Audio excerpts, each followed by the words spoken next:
Buenos días a todos.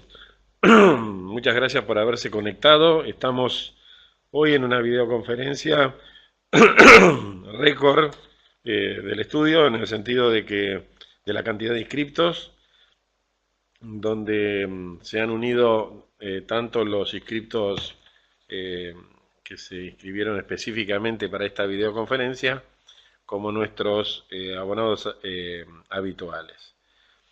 También mirando un poco el mapa de todos los inscriptos, llama mucho la atención la cantidad de inscriptos que hay de todo el país, de todas las provincias.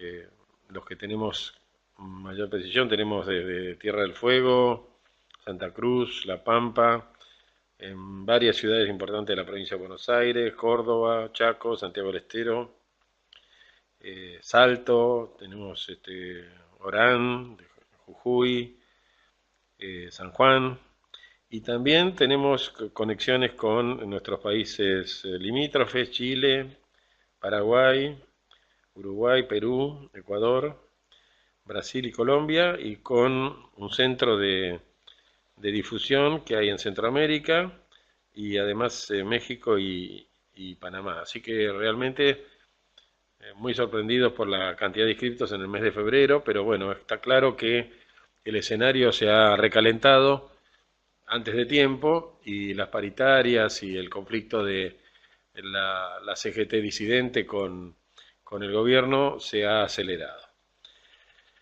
Para los que no nos conocen y tienen la primera conexión, les recuerdo que nos pueden hacer consultas durante toda la videoconferencia al correo electrónico consultas@dediego.com.ar que aparece en pantalla. Eh, las consultas yo las recibo y las contesto en la videoconferencia. En cualquier caso, la presentación que ustedes van a ver en pantalla también se la distribuimos a todos los que se han conectado, de modo tal que no tienen necesidad de hacer ningún tipo ni de grabación ni de copia de lo que están viendo, porque todo eso lo van a tener a disposición a través de un correo electrónico que después se distribuye entre todos los que se conectaron con la totalidad de la presentación. La próxima videoconferencia, que por los pedidos que tenemos va a ser de ausentismo, se acuerdan que todos los años nosotros hacemos una o dos videoconferencias sobre ausentismo, no solamente para refrescar datos, mecanismos y contar experiencias exitosas de empresas que han logrado doblegar este flagelo que tenemos en la Argentina, sino que también vamos transmitiendo las nuevas experiencias, las nuevas fórmulas que utilizan las compañías para luchar contra el ausentismo. De modo tal que tendríamos el jueves 15 de marzo, de 9 a 11, la videoconferencia sería ausentismo 6, por las 5 versiones que tenemos anteriores, donde haríamos un repaso de temas que ya hemos visto, con todas las actualizaciones y con el chequeo de, reitero, experiencias exitosas que en los últimos tiempos, en los últimos meses, han reflejado un avance importante contra los ausentistas crónicos, contra los casos de fraude, contra los casos de abuso, con los casos de simulación de patologías, como por ejemplo las patologías psiquiátricas que están, entre comillas, de moda, en el sentido de utilizarlas como un medio de difícil comprobación para acreditar o para determinar que la persona está enferma. Entonces, reitero, jueves 15, ausentismo 6. Eh, en lo que hace a las novedades legislativas y demás, sin perjuicio de que hoy vamos a hacer una actualización completa de esas novedades, les destaco que está por salir la primera tanda de normas reglamentarias de la FIP sobre los temas vinculados con la reforma de la ley de impuesto a las ganancias, que ya está aprobada y que ya es ley, pero que requiere de una reglamentación. En particular, a todos nos interesa la reglamentación del famoso artículo 49, que modifica el régimen de impuesto a las ganancias por los excedentes que se paguen en la indemnización por despido. Entonces, si llegara a salir esa reglamentación, digamos, entre esta conferencia y la próxima, por ahí haríamos una videoconferencia específica. Si no, lo vamos a incluir en la videoconferencia del día 15 y los vamos a tener informados a todos al respecto.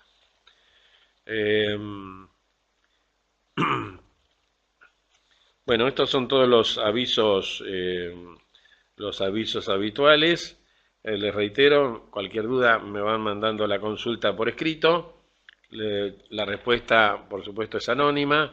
Yo solamente menciono el nombre de la persona que me mandó la consulta, sencillamente para ubicar a quién me hizo la consulta, pero sin identificar ni la persona ni la compañía.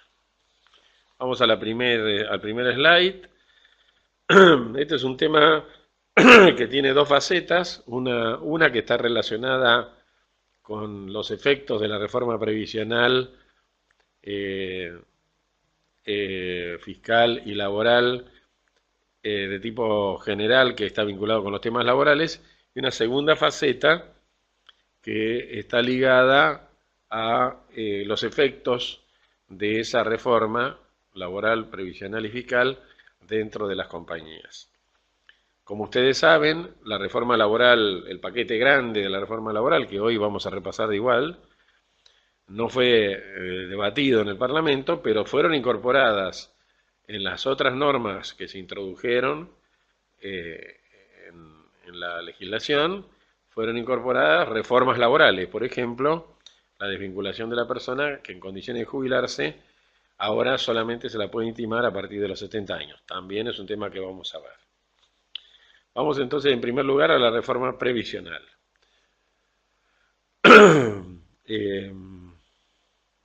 Pasaríamos al siguiente slide.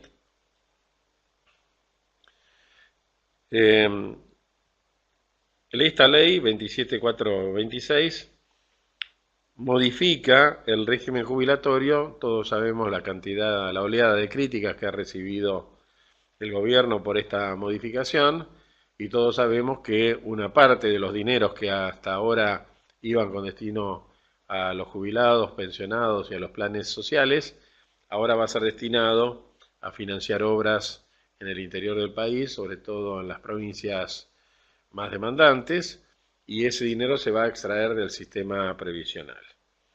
Las prestaciones afectadas por esta extracción son la prestación básica universal, que es, como todos saben, el primer tramo, el primer digamos, pago que se calcula a los fines del sistema de aplicación del sistema previsional.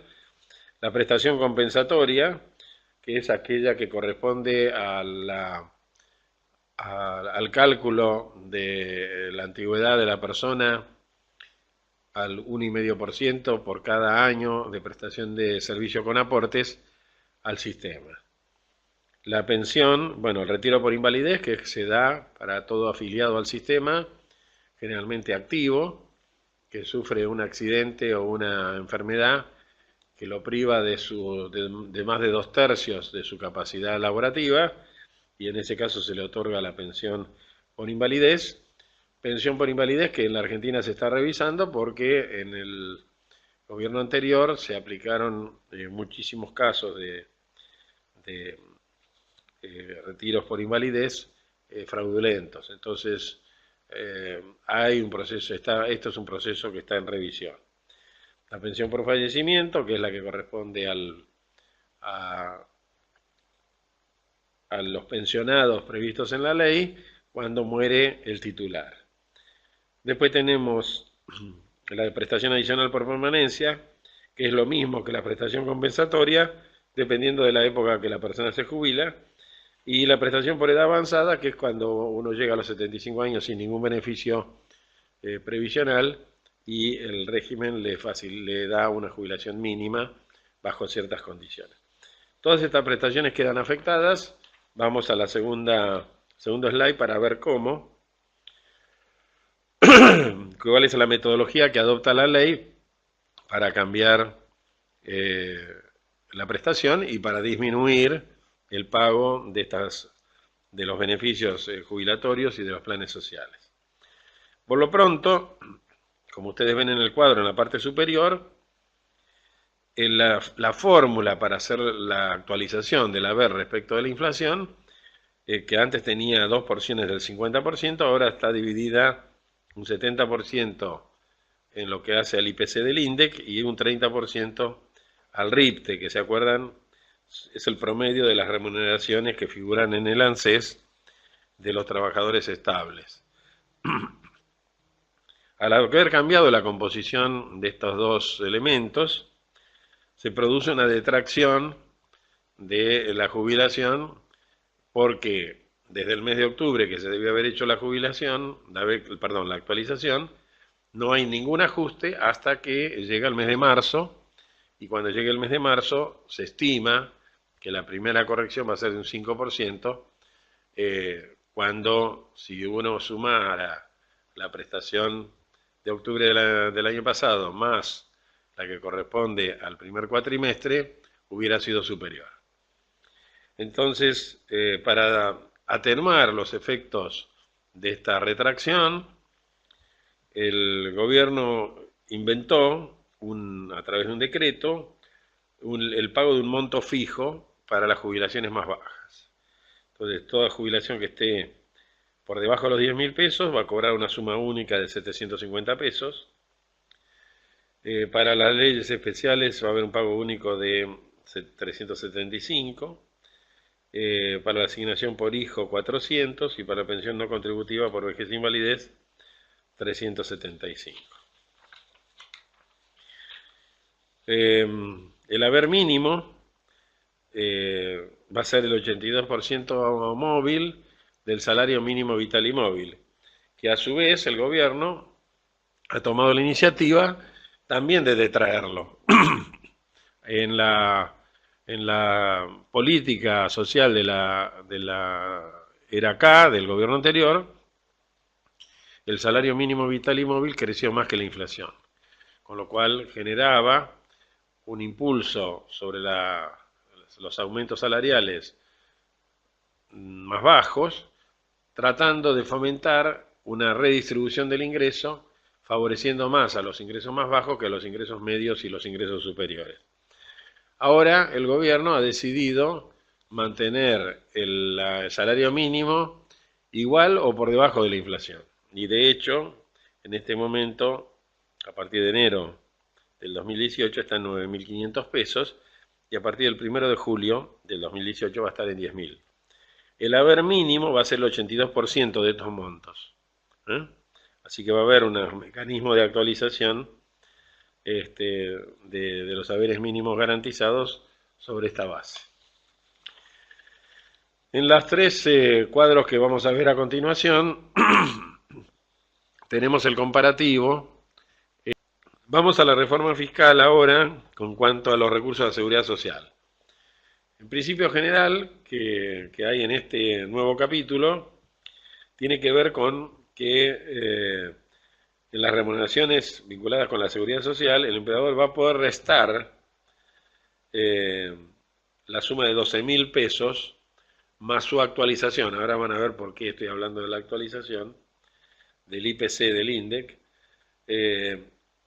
o el 50% de estos 12.000 pesos, o sea, 6.000 del aguinaldo, como mínimo no imponible. Esto significa que cuando termine este periodo que dura 5 años, termine en el año 2022, nosotros vamos a poder restar de nuestras contribuciones patronales 12.000 pesos más su actualización y pagar la contribución en el excedente de este mínimo no imponible. Es un mínimo no imponible engañoso al principio. ¿Por qué? Porque al mismo tiempo cambian la contribución patronal. Entonces, si uno mira los cambios de la contribución patronal y estos 2.000 400 pesos, que son la primera cuota del 20% de 12.000, que se puede utilizar hasta el 31 de diciembre de 2018, nos encontramos con un ahorro prácticamente cero. En cualquier modo, la iniciativa es buena porque le empieza a crear, sobre todo a las pymes, la posibilidad de que tengan una carga de contribuciones patronales más baja. ¿Por qué digo a las pymes? Porque cuando los sueldos son mucho más altos, la detracción de estos 12.000 pesos como mínimo no imponible tiene una incidencia mucho menor. Cuando los sueldos están alrededor de los convenios colectivos, la detracción de 12.000 pesos puede significar, y a veces hasta la mitad de lo que uno está pagando en bruto al trabajador.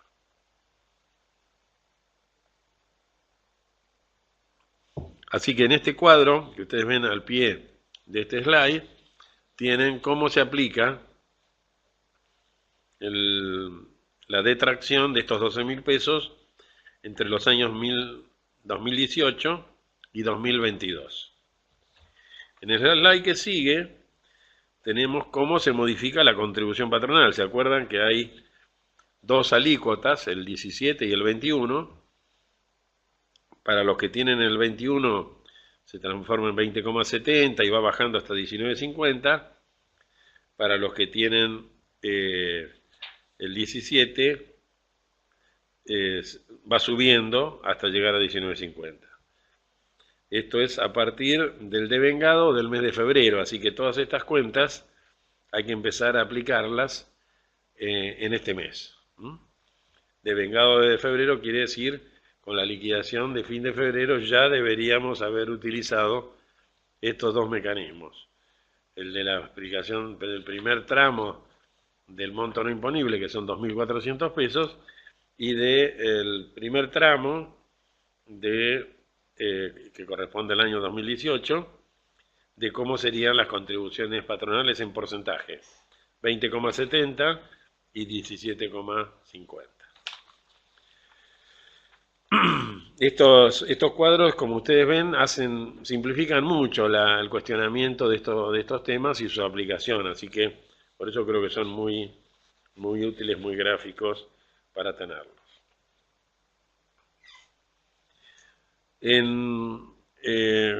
Este slide lo agregamos por la cantidad de consultas que hay sobre los dos regímenes especiales que hay. ¿Se acuerdan? Hay uno para hasta 5 dependientes y hay otro hasta 80 dependientes de la ley 26940. Bueno, la síntesis de este slide es que a estos dos grupos se les sigue aplicando el régimen especial de la ley.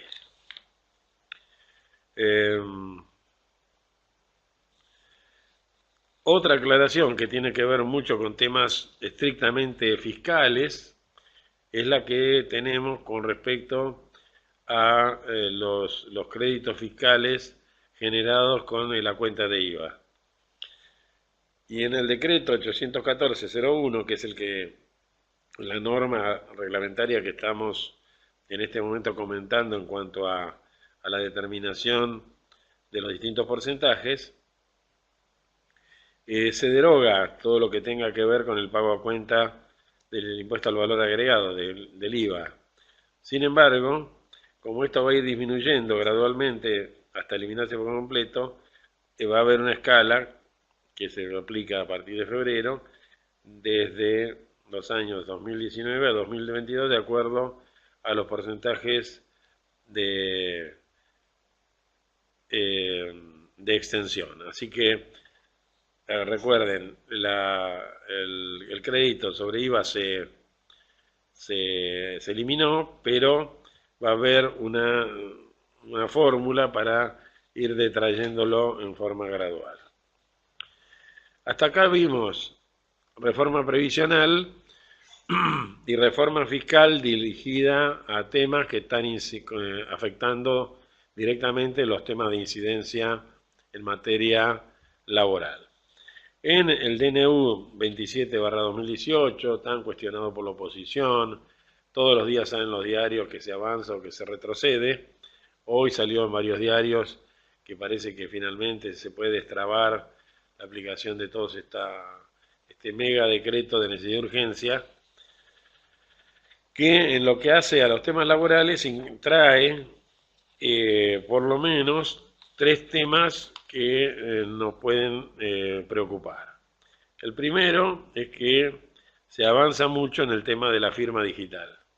Acuérdense ustedes que uno de los temas más importantes para la desburocratización del Estado y para la racionalización de la actividad privada es la despapelización, es decir, la eliminación del papel en los registros, en los archivos, y la sustitución del papel por archivos electrónicos.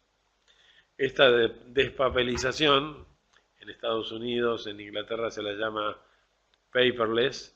Esta despapelización está asociada al reconocimiento de la autenticidad de la firma digital. ¿Por qué? Porque el documento va a ser firmado en forma digital y se va a archivar en forma digital, eliminándose así el archivo papel, es decir, la documentación guardada en un depósito.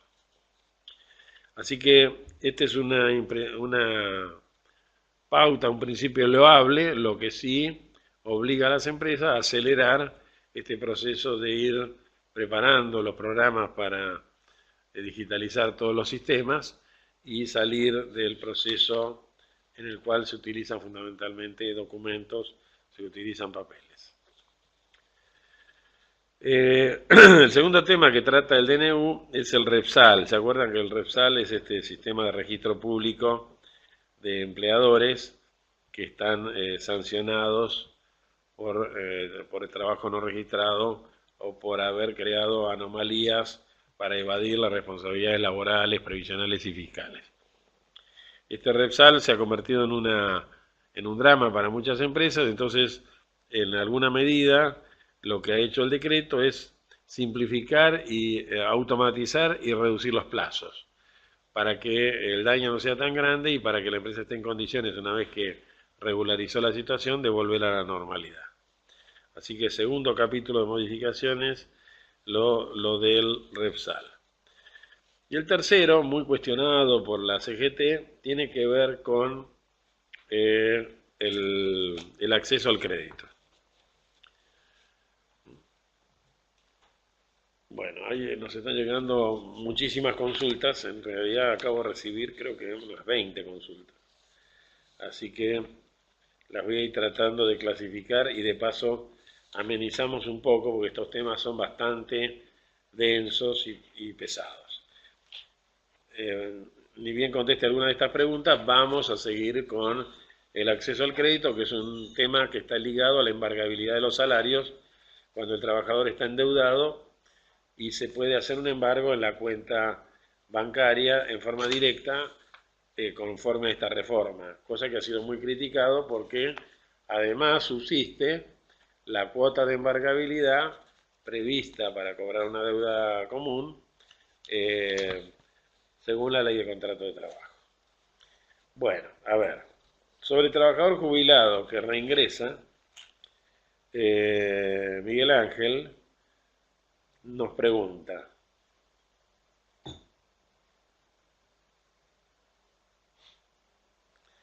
bueno, una pregunta muy buena, muy buena, porque es uno de los temas que hoy no están bien resueltos en la ley de contrato de trabajo.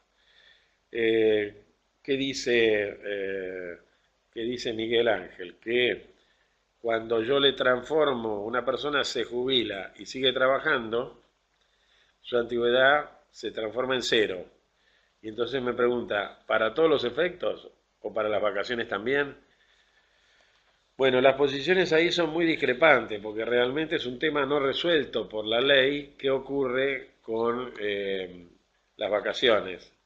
Aplicando la interpretación más favorable del trabajador y el artículo 18 de la Ley de Contrato de Trabajo, que dice que todos los tiempos en los cuales el trabajador haya prestado servicio en relación de dependencia, aún de contratos que son discontinuos, deben computarse a los fines de la antigüedad a todos los efectos legales.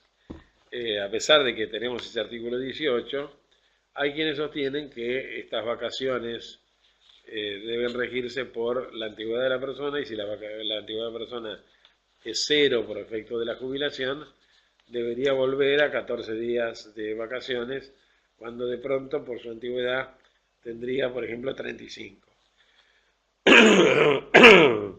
La mayoría de las empresas ha optado por respetarle al trabajador en forma unilateral las vacaciones, muchos de los cuales han incluido en este respeto de las vacaciones el tema del fraccionamiento, porque con 35 días de vacaciones hay suficiente espacio para dividir las vacaciones en 2 veces, por ejemplo. Así que, sabiendo que esto ofrece dudas, estas serían las alternativas.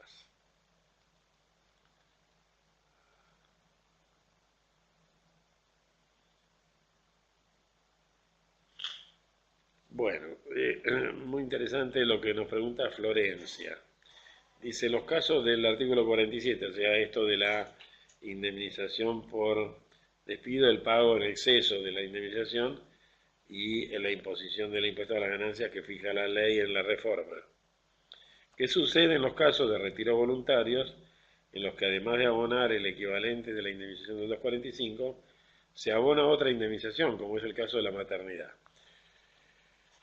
Bueno, aplicando el caso Negri, recuerden que Negri tiene 2 antecedentes, uno de los cuales es un caso de maternidad, y en donde la Corte dijo que la indemnización de 13 sueldos prevista por indemnización por agravante, como agravante, y la indemnización del 245 no estaban, uno por exento y el otro por no estar alcanzado, no tenían impuesto a las ganancias. Si la persona es directivo y ejecutivo, el excedente habría que gravarlo, pero el excedente de las indemnizaciones legales. Entonces, el pago de la indemnización por maternidad no está alcanzada por el impuesto. Entonces, recuerden que en el texto del artículo 47, que ya vimos en los slides, dice cualquiera sea su denominación, y habla siempre de las indemnizaciones mínimas legales. Mínimas legales incluyen las indemnizaciones agravadas. Ahora vamos a hablar un poquito de las proyecciones. Están llegando las últimas preguntas.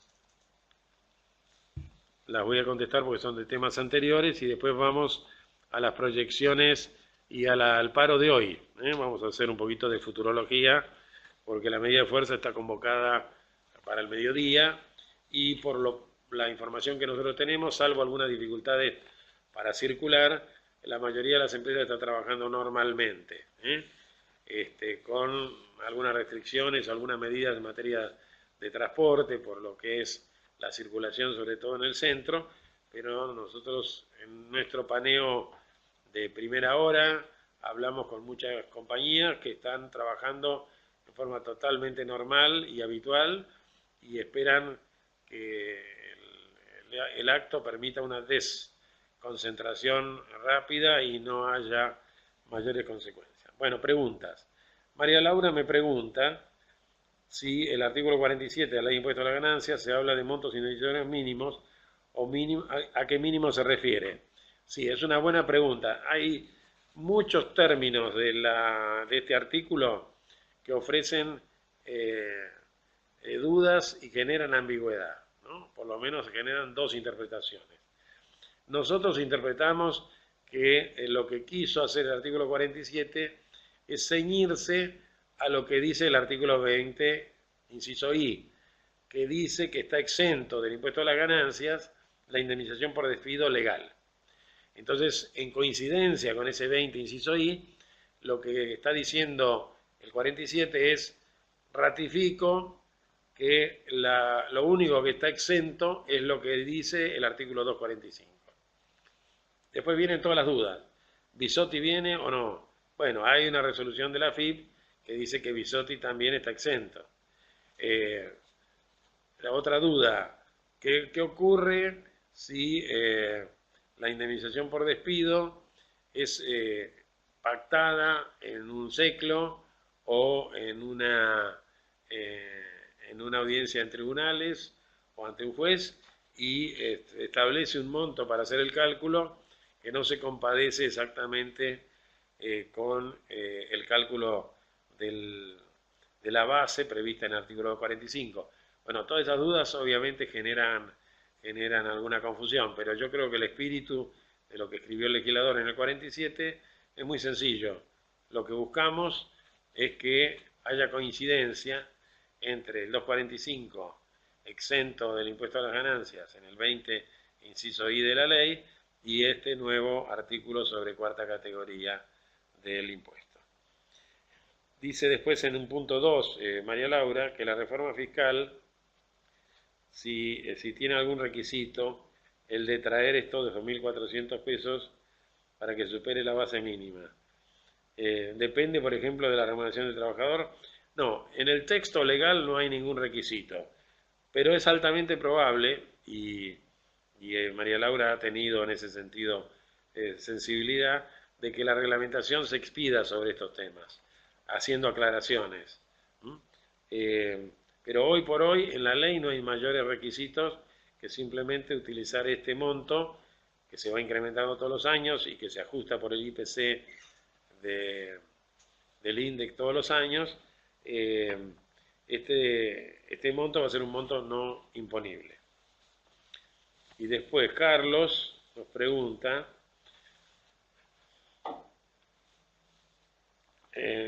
también es una muy buena pregunta porque la ley de contrato de trabajo, cuando se habla de antigüedad, tiene un artículo en el texto, que es el artículo 18, que muy pocos leemos, y que dice que a los fines de calcular la antigüedad por los derechos consagrados en la ley, se suman todos los contratos que haya tenido el trabajador con el mismo empleador. Y la pregunta de Carlos es, cuando una persona se jubila, su antigüedad vuelve a cero, ¿solo a los efectos de la indemnización por antigüedad? ¿O qué pasa con el preaviso? ¿Qué antigüedad tomo a los fines totales? Bueno, yo le agregaría qué pasa con las vacaciones. Bueno, da la impresión, por lo que es el espíritu de la ley, que la antigüedad cero es solo a los efectos de la antigüedad. Que el resto debería respetarse. Dicho en otros términos, trabajador que jubilado que sigue trabajando y tenía 35 días de vacaciones, suena absolutamente inequitativo que porque se jubiló, a pesar de que tiene la cantidad de años de antigüedad correspondiente, baje sus vacaciones a 14 días. Entonces, nosotros separamos la indemnización por despido en nuestra interpretación de otros beneficios. Ahora, hay muchas empresas que han adoptado la posición restrictiva y dicen no, en la antigüedad cero es a todos los efectos, porque si no sería incoherente, sería confuso decir que va y que no va. Y por lo tanto aplican la antigüedad cero para las vacaciones, antigüedad cero para los periodos de licencia por enfermedad inculpable, etcétera, etcétera. Para todo aquello que se requiera antigüedad para obtener un determinado beneficio. Bueno, aquí tenemos un poco el escenario bastante complejo que hoy ofrece el sindicalismo, pero muy importante que ustedes tengan en cuenta que en este escenario tenemos, primero, quién es el protagonismo, quién lleva adelante el protagonismo de la CGT, del Poder Ejecutivo Nacional. Bueno, un equipo. No hay ninguna duda de que el ministro Triaca está a cargo de la cartera, pero dada la complejidad y circunstancias que se han ido dando últimamente, claramente el equipo está formado por el presidente, que está directamente interesado en todo lo que ocurre en materia laboral, el ministro Triaca y el equipo de la jefatura de gabinete.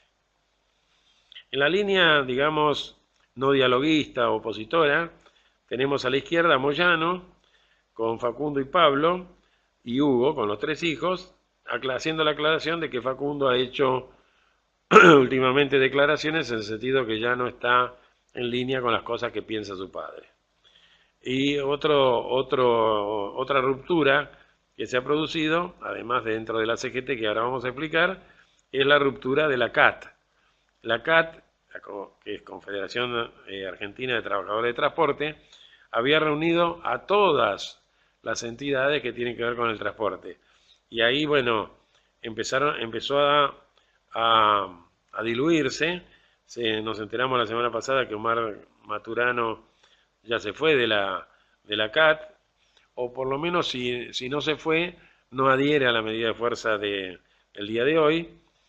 En camionero quedó Omar Pérez, y en definitiva el triunvirato tiene a Carlos Acuña, que es el hombre que representa al grupo Celeste y Blanco de Barrio Nuevo, y a Héctor Daer, que representa a los grandes sindicatos, del lado de la CGT tradicional, digamos, y solamente Carlos Smith, que es de dragado y balizamiento, ha quedado del lado de Hugo Moyano. Así que debemos confirmar lo que dicen muchos medios y el propio gobierno, de que Moyano ha quedado muy en soledad, y ahora lo vamos a ver en el siguiente slide. ¿Por qué? Fíjense finalmente con quién se quedó. Se quedó con Pablo y Hugo, o sea, Facundo ya se fue del apoyo original a su padre. La CAT está totalmente fracturada. Junto con la CAT fue capturando Moyano todo grupo disidente de distintas ideologías y concepciones. Por ejemplo, lo tiene a Baradel, de los sindicatos de educación de la provincia de Buenos Aires. En la CGT le quedó solamente Smith, que era su delegado en el triunvirato. Del Frente para la Victoria, o sea, del grupo kirchnerista, está tanto Sergio Palazzo de la bancaria como Jansky y Micheli. Y también se están agrupando junto con los grupos, digamos, que no son afines al gobierno, el triunvirato San Cayetano, donde está la Confederación de Trabajadores de Economía Popular, donde se destaca Pablo Grabois y el apoyo del Papa Francisco, y otras agrupaciones muy importantes sociales que son o marxistas o socialistas, como Barrios de Pie y la Corriente Clasista y Combativa, que originariamente, se acuerdan, era del perro Santillán de Saavedra, que es un hombre de origen 100% de origen marxista. En estas dos compañías que yo les decía, tienen una importante trayectoria en la Argentina, se está estudiando la posibilidad de trabajar 4 días. O sea que ya el viernes, ¿por qué?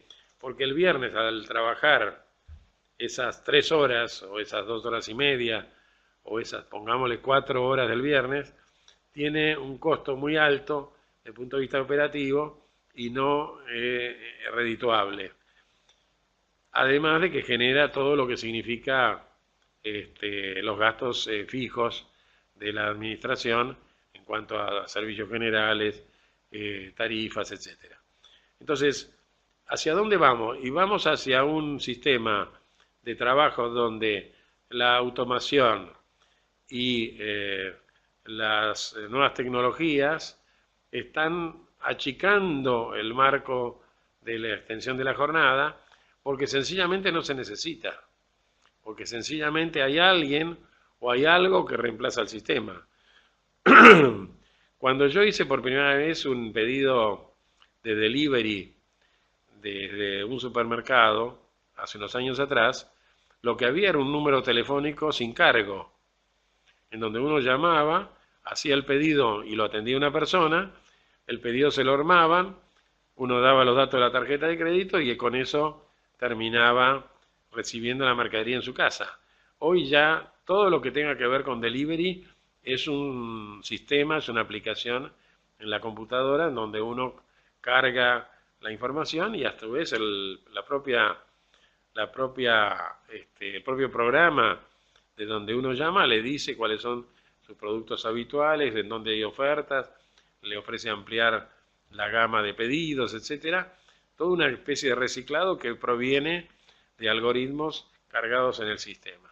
Entonces, con esto lo que quiero significar, el proceso de transformación que estamos viviendo no depende de la reforma laboral y del capricho de la CGT o de las posibilidades del Poder Ejecutivo. La realidad nos va a impulsar a hacer todos los cambios mucho más rápido que la legislación. quien en la legislación no quiere hacer estos cambios está retrasando nuestras posibilidades de ser más competitivos y por eso está retrasando la posibilidad de tener más oportunidades de trabajo. Entonces, dejamos de lado la evaluación del salario mínimo, en donde claramente la postura del actual gobierno es que el salario mínimo se vaya detrayendo, que se vaya haciendo de un monto menor que la inflación, y ya se sabe por qué. Tiene efecto en la recaudación, está ligado a la jubilación mínima y está ligado a muchos otros parámetros. Pero lo que no nos engaña es la canasta mínima. Entonces yo les paso siempre la canasta de Fiel, en este caso la de los mínimos, que tiene que ver con el mínimo de indigencia. En la siguiente tenemos ya la canasta de Fiel vinculada con el nivel de pobreza, que estamos hablando de 15.288 pesos. Tenemos también la canasta del INDEC, que es mucho más alta, 17.541 pesos. Acuérdense que cuando hablamos de canasta familiar no hablamos de bruto, hablamos de neto. Porque si es canasta familiar, la persona necesita 17.541 pesos para atender todas sus necesidades. Si terminamos esta planilla y vamos a nuestras proyecciones habituales, ¿qué nos encontramos? Nos encontramos con un año 2018 donde el nivel de inflación puede ser similar al del año pasado. Esto según estimaciones de terceros, no hablo de las estimaciones propias porque nosotros no las tenemos, nos guiamos por los valores proyectados de lo que inclusive publica el propio INDEC. Los salarios no van a ser menores que la inflación, lo que puede discutirse es lo que es objeto de discusión, por ejemplo, con la bancaria, si se puede o no se puede adelantar la inflación.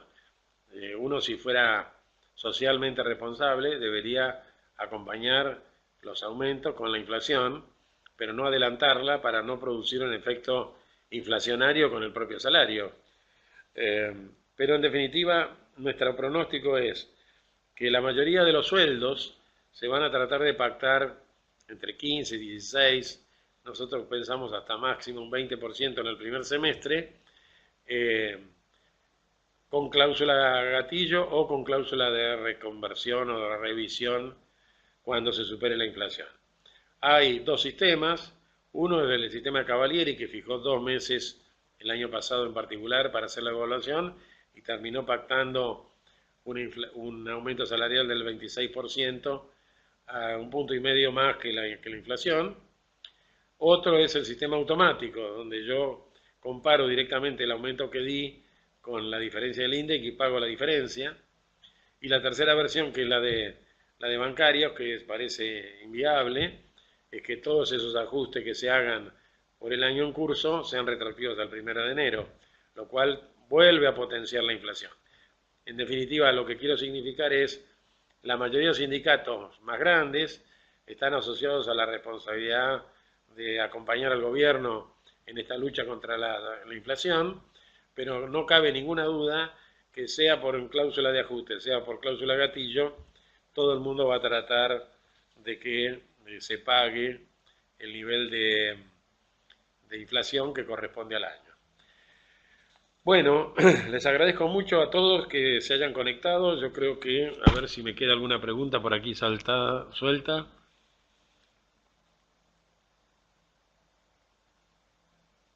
Bueno, no, las dos preguntas que me quedan, que son las finales, están ligados al tema anterior de que si el jubilado tiene antigüedad cero, ¿cómo afecta además de la indemnización por despido a todo lo demás, ¿no?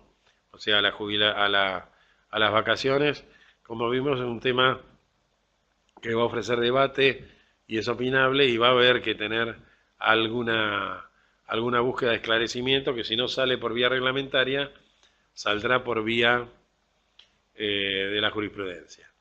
Les agradezco a todos que se hayan conectado con nosotros. Espero que las manifestaciones de hoy se resuelvan en paz, sin ninguna agresión, y que todo el mundo pueda ejercer su derecho a opinar y también a trabajar como se tiene derecho a criticar, pero siempre en paz, sin violencia, sin daños ni agresiones físicas, este, dentro de lo que puede ser una manifestación, una concentración del volumen, del tamaño del que se está, del que vamos a tener hoy después del mediodía. Nos volvemos a conectar el día 15 de marzo de 9 a 11 en lo que hemos llamado ausentismo 6, que es como siempre, va a tener 90% dedicado al temario que nos comprende y el 10% siempre vamos a dedicarlo a seguir acompañando las proyecciones y los antecedentes. Marzo y abril son 2 meses claves en la discusión salarial porque empiezan las paritarias importantes. Hasta ahora, ninguna paritaria del sector privado es relevante, salvo la bancaria, que se discute siempre con un anticipo de enero, febrero y marzo, y que todavía está en pendiente de acuerdo, pero la mayoría de las discusiones empiezan en marzo y abril, y yo diría las negociaciones más importantes se resuelven a mitad de año. Ahí vamos a tener una idea de cómo se proyecta la inflación, de si el gobierno puede torcer el brazo de la inflación en este primer trimestre, donde los coeficientes por ahora siguen siendo muy altos, y cómo evoluciona la economía. En función de eso,